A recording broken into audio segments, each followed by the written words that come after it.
Masilko! Ano na? Grabe na ganyan init. Gina para pa-burnout nyo pa. Na ano na lang ini na trabaho niyo, Masilko. Grabe gidlay na init, Masilko. Na ano na? Kunain grabing init. Ako man ko mapaburo-burn out. Kung kamo, nagareklamo sa iyo trabaho.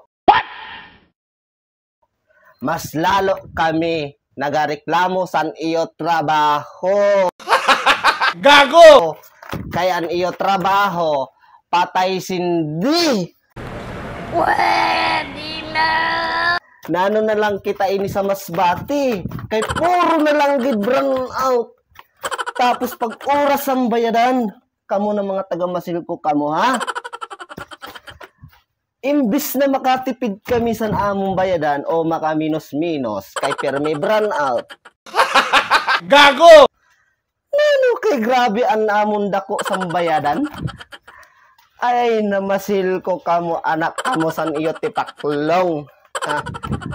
Kamo na mga taga-masil ko kamo. Na mga taga-Masbati san masil ko. Kung wara man lang kamo sampan supply sang krodo, maghali na kamo sina na iyo serbisyo.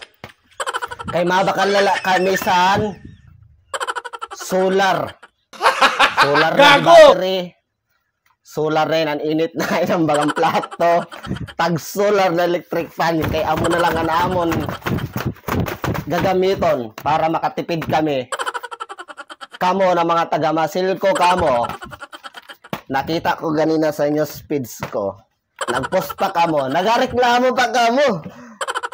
Aram mo, nabasa ko kanina. Kamo naman hindi. Grabe kanina. Kamo na mga taga Masilko kamo. Ha? Dili ka magreklamo na grabe ang init. Kay natural, tik-init gad-sugad. Kung gusto mo na dili ka mainitan, tani, nagtrabaho ka na lang sa munisipyo. Reklamador ka na taga Masilko ka, lalo ka na ikaw na taga lineman, ha? Sige, hanggang dito lang kay grabing init.